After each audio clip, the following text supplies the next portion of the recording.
Is there anything any of you want to say about the last 15 months regarding COVID? Anything, lessons that are clear that we should all learn? Anything that we now know about health, prevention? Is there anything you want to comment about the last 15 months since COVID started that we now understand today? Any good lessons that we could all learn from this that you want to pass on to us?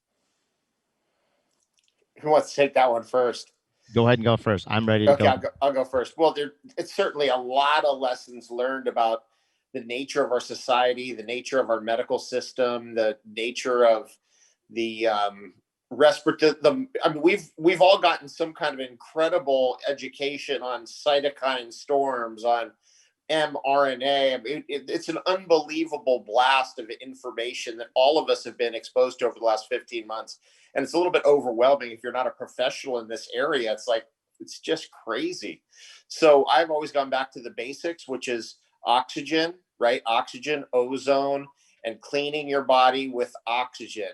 Hydrogen, which is, actually, we'll go to carbon, and cleaning your body with carbon, which is charcoal, C60, and essentially using Earth's most negatively charged compound, charcoal, as a detoxification agent on the regular. Not the only one, but a good one, and my favorite personally, actually. And then hydrogen. And so cleaning the body with those three basics. Hydrogen, depleted deuterium water, and that breakthrough. I'd love to hear Gabriel on that one. I'm sure you're aware of it.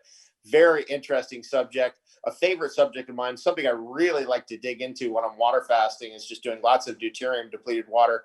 And that's something we can get into. So I go back to those three basics for cleanse and detox with everybody, regardless of what their immune system is doing or anything, so we can get to a baseline of being healthy. Now, of course, you've got to move, you've got to squish your tissue out, you got to do your hot colds, you got to get inverted, you've got to do your herbs, you've got to make sure you have a nice protocol of, I like to call it electronic medicine, pulsed electromagnetic field devices, zappers, just cool little, the little toys everybody has. I was just with Dr. Pai, and he had a Beamer, and he gave me a ride in a Beamer, which I just love so much. It helped me drive 15 hours.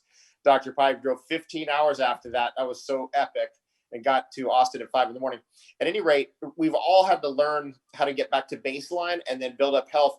And the big thing, I think, for just that I want to impart on everybody is the herbalism, and where we are with the herbalism is really profound. Once you've hit that baseline, once you've detoxified your body, you're in good shape, you're feeling great all the time, you don't have sluggishness in your digestion, and your bowels have been emptied and cleaned out now for weeks or months or years. Then we start to work on the herbalism to modulate that immunity, not just push it up with things like echinacea or garlic, immune system stimulants, but things that modulate the immunity, so we find that golden place like the adaptogens provide us. And of course, being with Dr. Pai, he's into Ayurveda. I love Tulsi. I grow Tulsi. I love ashwagandha. I grow ashwagandha. I love Shilajit. I'm crazy about it. I do it every day. I know Gabriel Cousens also. He loves those things too. And we also love some of the great Chinese herbs as well. And we love turmeric, and we love boswellia. So all of those things is where I do the fine tuning for immunity. And that's, so what this really has happened the last 15 months has been a huge opportunity for me to get the message that I've been trying to get out all along out with people listening in different ways they've never listened before. So that's a little bit of what I've learned over the last 15 months, and what has been, I think, a very important message. And it really comes down to the cleansing and the herbalism first. So it's been an interesting ride with all this. What I really appreciated is people are now understanding that the terrain, your basic health, is what's most important, not the germ. And that was material since the 1880s. So what next is first build the terrain. So what we notice is that people who are healthy at any age really don't have anything to worry about. I mean, now as a psychiatrist, I'm certainly aware of this has been a fear-demic, blown way out of proportion to manipulate consciousness. So as a person that works with consciousness, a lot of my work has been helping people let go of their fear, because this has brought up fear of death and a variety of other things, fear of the unknown. And so part of the work, a big part of the work is spiritual work to help people come to peace with what's going on. Fear really weakens the immune system.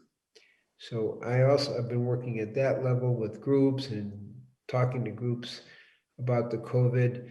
I am impressed how smart the globalists are. To design what they design, you have to be kind of brilliant, to be honest, but brilliant on the dark side, but that's the way it is. But so the fun is figuring out what they did, how they did it, and how to, in a sense, antidote it. That's secondary to what we've been teaching all along, which is build the terrain.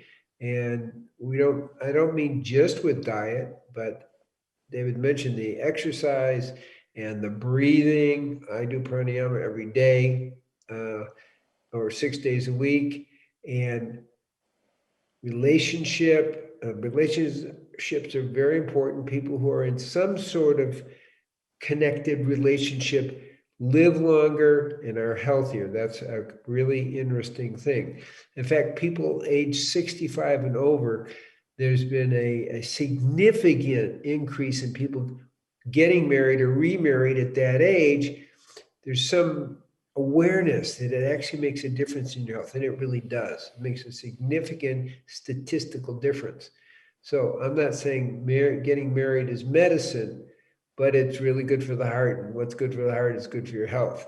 So all these things are shifting in our society, which is really, really good. I don't enjoy the fact that people are miserable, but it's been very interesting to figure out the games that they created with this and do the counterpoints. I'll just put it that way. And new things are being discovered about the spike protein and this going on, that going. So it's that part is interesting. The psycho-spiritual part is interesting, but the biggest thing is build the terrain, build your health on all the levels. And just like David was saying, people are listening a lot more to that now because they're worried, they're scared. So to me, that's been a really opportunity with this scaredemic to help people really wake up and start getting much more involved with the quality of their health and moving back from fear into joy, into spiritual joy. So a lot more people are interested in meditation. And since I do that, teach that all the time, that's great, so it builds. So people need to see a more holistic approach. And that's the door is opening in that way for people to wake up, pay attention. So in terms of my work, and I think our work here, this has been a real benefit in terms of helping people wake up. So what I've learned in the last 16 months is that I think what most people would understand is that Americans are not as healthy as they proclaim to be. We've come to this place where we've been sold, or rightfully so. We used to be number one in many things, but when it comes to our health, and when you hear my lecture on coming soon on Saturday, you'll learn we're 46 out of 48 industrial nations in terms of chronic disease outcome. We spent $4.1 trillion, and we're 4% of the world's population, but we're 24% of the COVID problems, right? And 570,000 deaths, still from that. So what it shows that we're not as healthy as we think. And so everything that Gabriel and David are talking about on the levels is absolutely true, is that we have to look at, in my book, when I talk about the 10 steps, like how do you prevent, reverse, and treat diseases, is by following the epigenetics, right? We have to change our epigenetics: diet, lifestyle, environment, belief system, right? And that's through plant-based diets, through detoxification, through keeping your inflammation down through the diet, and also taking natural anti-inflammatories and things that increase the immune system. But what we see all across the board is that Americans are not as healthy as they proclaim to be. And so I was just reading it, there's 125 studies that come out every day on COVID. I read 10. That's the max I can read. Otherwise I'm really tired. And so when we're looking at just recently hospital administration and admissions with patients who are 18 to 49, the number one comorbidity that they're coming in from is obesity.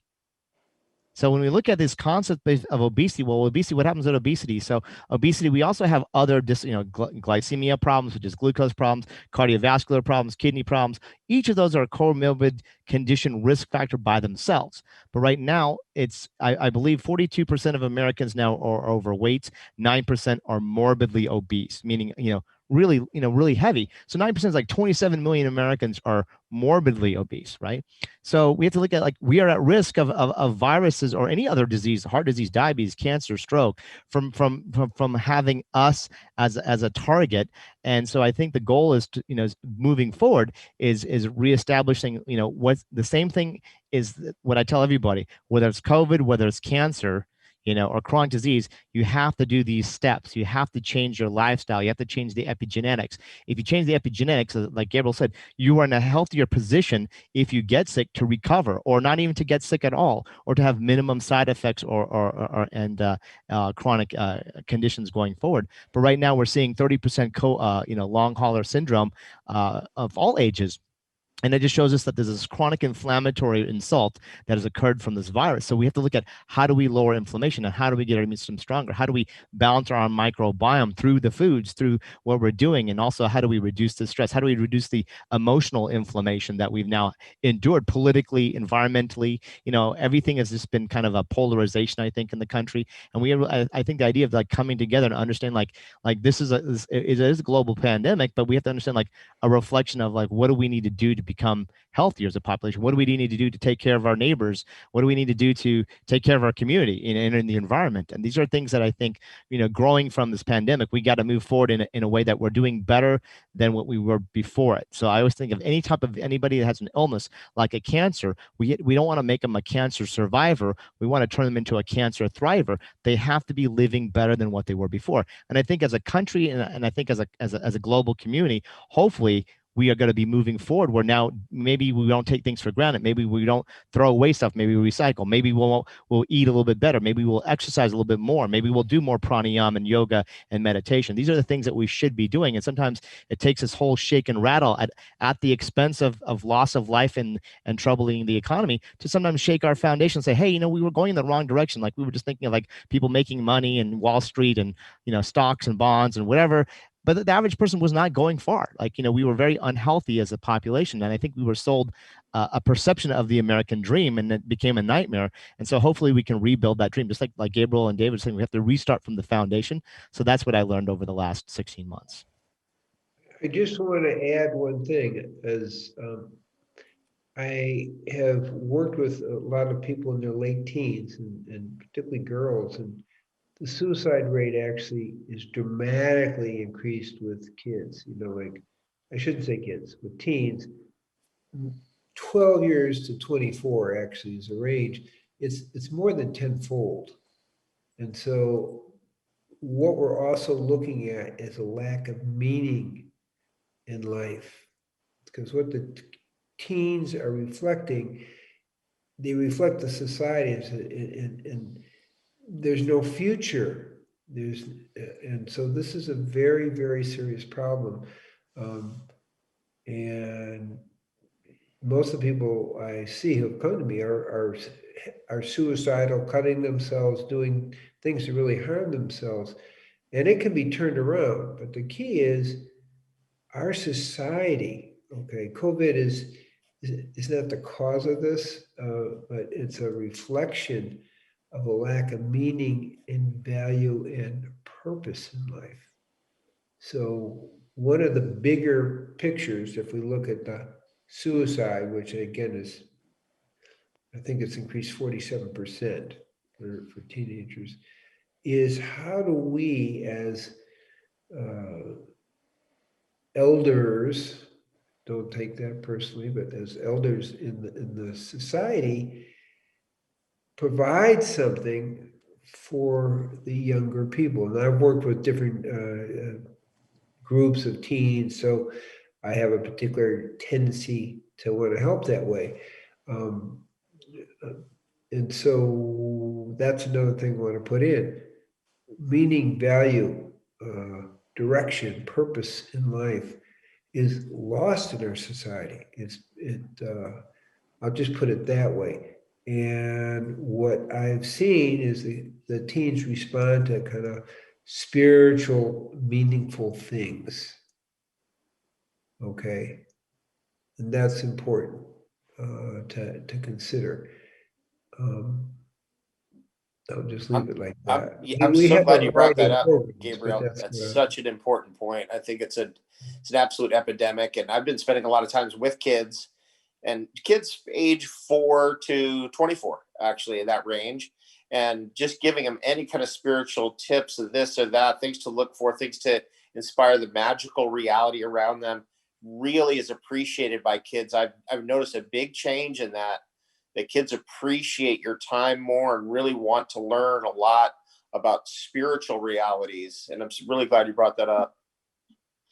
Yeah, and just to piggyback on that, I think, from that perspective is one thing that COVID did inappropriately, is when we had, we're social beings. And so, although we're Zooming, which is great, so that people all around the world could watch this program, but also we need to touch people. We need to be in physical, we're not supposed to be living in isolation forever. And so, it is the stressors, the depression, the anxiety, everything has gone up. But I think when it comes to children, we have to be looking at, technology is great, but also sometimes technology is now, overtaken this personality where I see children all the time where they would just text behind, on tables in schools.